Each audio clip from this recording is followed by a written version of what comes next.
Good morning, good morning. We are just leaving beautiful Udaipur in Rajasthan, India. What a lovely place to come for tourists. Actually, we spent 2 whole days here in the old town, you know, and well, I think 1 day would have been sufficient. Normally there's, I would imagine, a couple of attractions that's worth seeing. Half of them aren't. We haven't been doing the Great Indian Trail for a long time because we got bored of lack of scenery, and but we're gonna choose at least for the next day or so to use it to take us around Rajasthan. I mean, we'll need 2 weeks to do the whole thing, but we'll see. If we enjoy it, we'll keep doing it. Well, Rajasthan is a lot less populated, for sure, and the scenery is definitely a lot more open.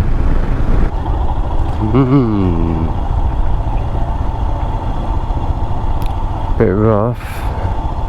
Oh, first time we've seen a camel for use other than tourism. Wicked. Oh, this is pleasant.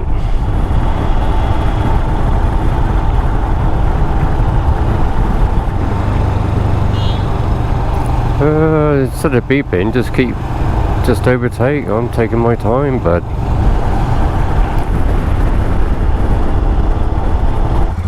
well, we just stopped for the smallest cup of tea ever and a freshly cooked samosa, and it was rather nice, all for 30 doodas, which is 30p. I like the way they hang on to the back of the wagon, sit on top of it.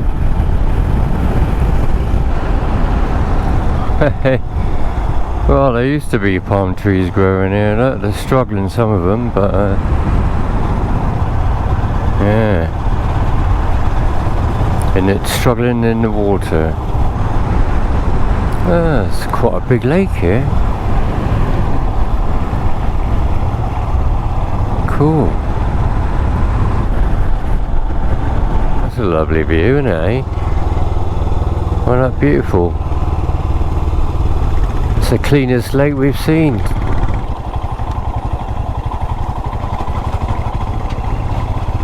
But that was a very pleasant trip through the countryside in Rajasthan on a minor road, and now we're gonna head back on to the main road, heading towards Mount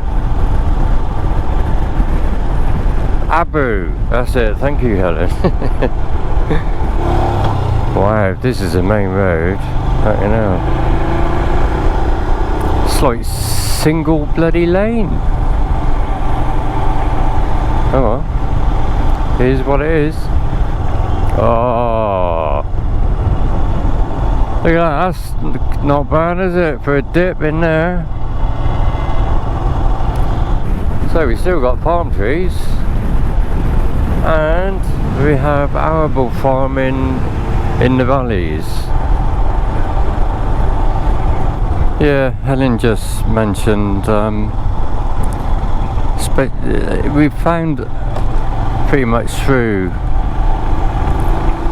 India from the south upwards that while the men are out on their mopeds or motorbikes, the women are out either in the field or collecting wood.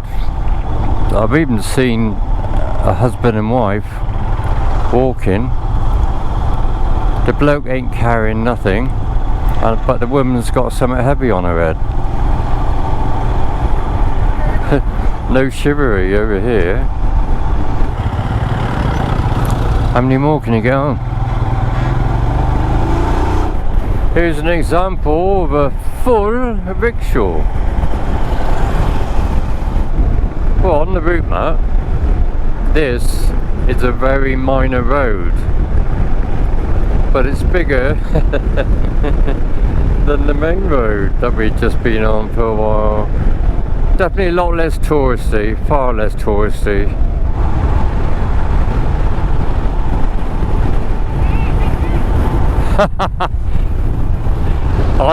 I knew he was there. So somewhere here on these mountains is Mount Adu.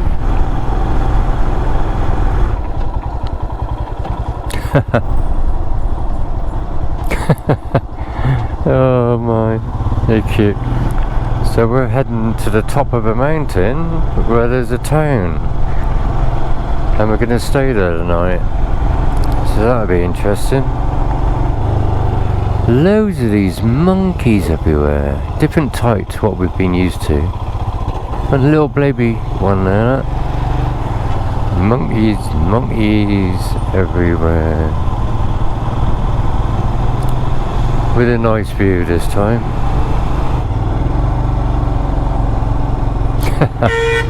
Fucking hell, that bus fucking made me jump. Fucking hell, don't jump on my bike, will you?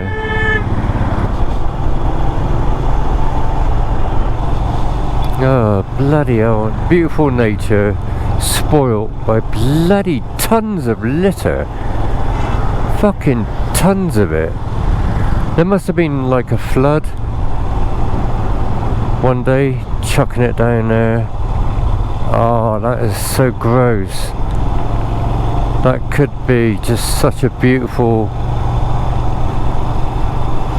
place to have fun, and yet it's full of fucking crap. Oh my god. Obviously it's come down, oh yeah, obviously it's come down from this town on the hill. Oh, it's not going to be a clean town then, is it?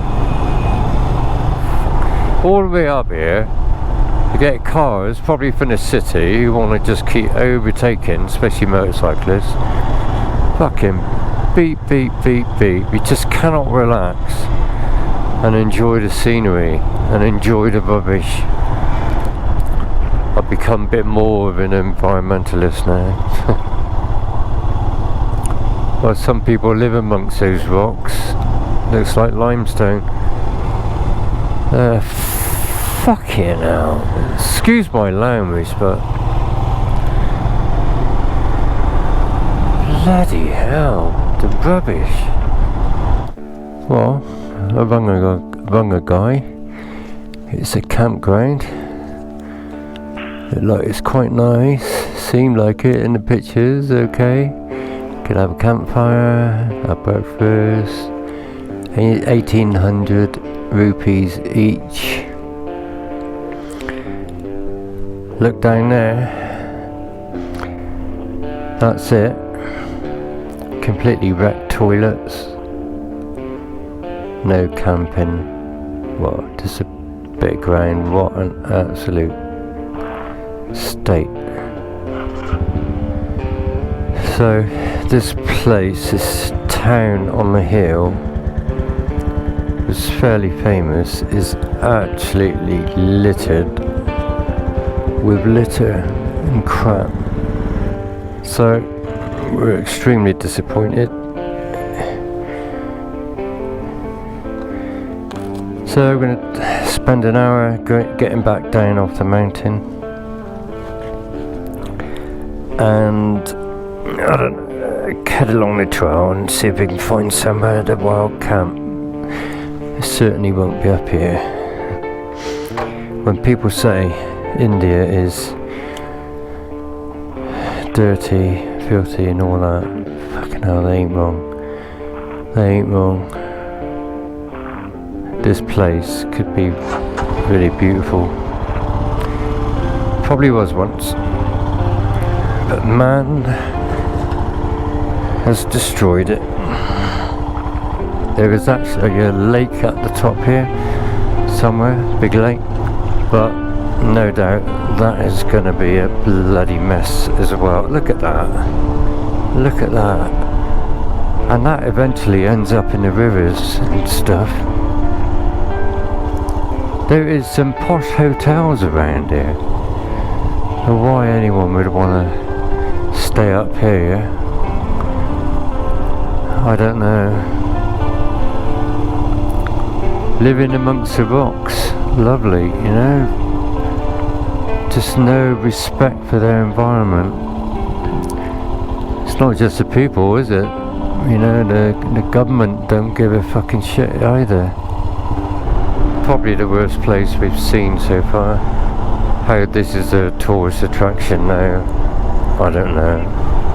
As we were coming up, and when you get to the top, back in the day when it was clean, there was probably a lot to see, a lot of wonderful nature. Look at it.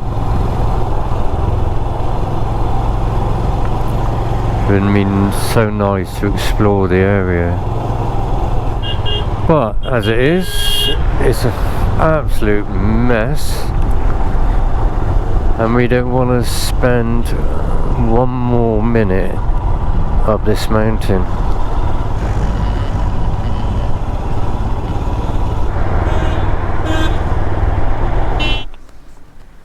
Nice piece of rock. Nice view of the mountains. But yeah. You got that to contend with also.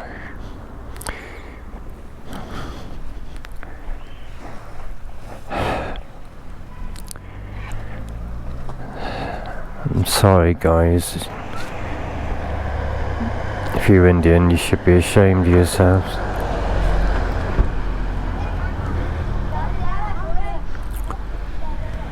And was it you have 200 million gods? I bet you don't have one for litter.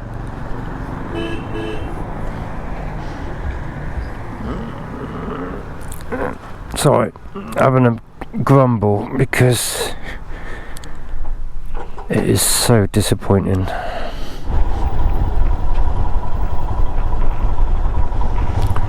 Yeah, if me and Helen had the choice, we would definitely go into the Himalayas, because I can imagine it would be pretty spectacular. But not this time of year. Obviously January, February it's winter and lots of roads to be closed. Well, it's not just that.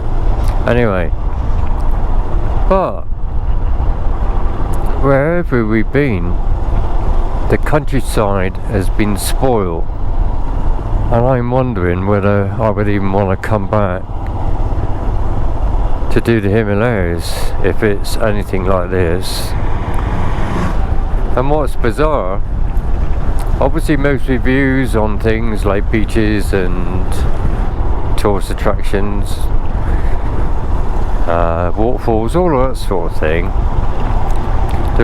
you know, 99.9 obviously % of the time the reviews are done by Indians themselves.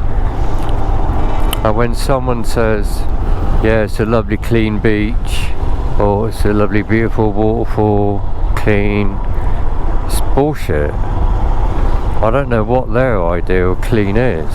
Certainly isn't mine. Oh, there's a view of more shit down there.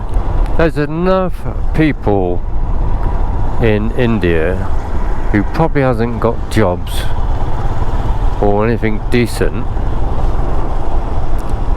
a job, and the government could pay people to clean this country up.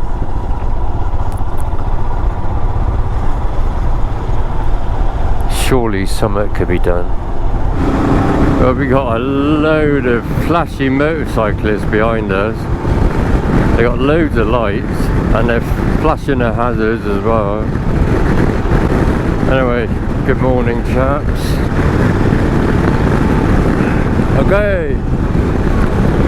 Oh no, they're still Indian, but they're proper bikers.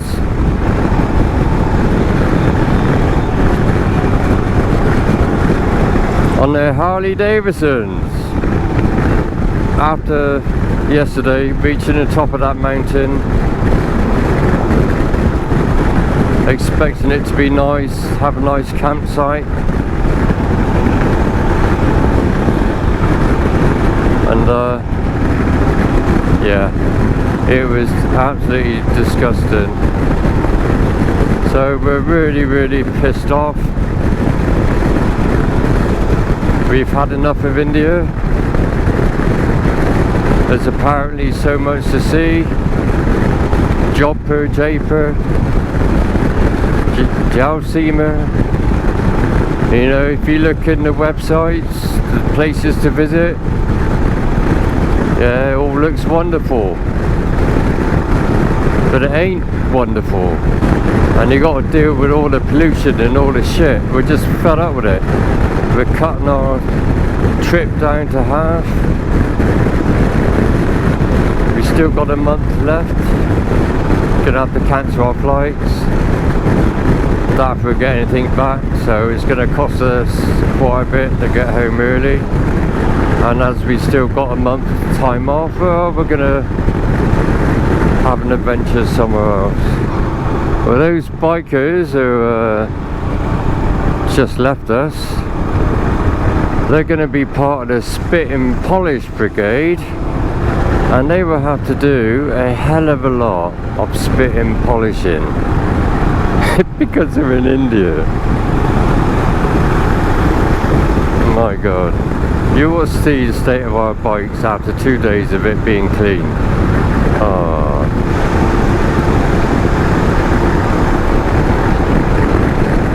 Apparently there is a town that is clean. It's called Indore. Indore. If we'd had known about it beforehand, we would have made an attempt to pass through it to check it out. But the governing body of that city and area seems to have made a very big attempt at cleaning their city and keeping it clean. So I think they got, you know, like a refuge service, which helps. About, I don't know, 1,500 vehicles and many thousands of people to help keep it clean, and they took responsibility. I think that's what India needs to do all over the place. What are they doing about the pollution from factories and vehicles? We have seen the odd emissions control centres, but there never seems to be any vehicles in there. You know, whether they made an attempt once, I don't know. But they certainly got a problem. But I'm a little bit more conscious now of the pollution and what vehicles can do. I'm not one of these who's worried about CO2, because I think plant life benefit from the extra carbon dioxide, so it's not that, it's the carbon monoxide which is dangerous to all of us, and all the other bad shit that gets chucked into the atmosphere, the pollution. That's what I'm concerned about. So coming here has made me realise how bad it can get, and it's only going to get worse. The litter problem, yeah, the biggest bloody thing is plastic. I mean, people drink a lot of water from bottles, a huge amount over here, because it's a hot country, and they just discard the bottles. I mean, we get shit like this in the UK, we're on the main roads where people chuck their stuff. Absolutely disgusted. Especially when, I think, is it in the spring when they cut back the grass and the growth, and then you see all the bloody litter. Am I moaning too much? No, this is a serious problem. Anyway, thanks very much for watching, guys. Catch you next time. Bye bye.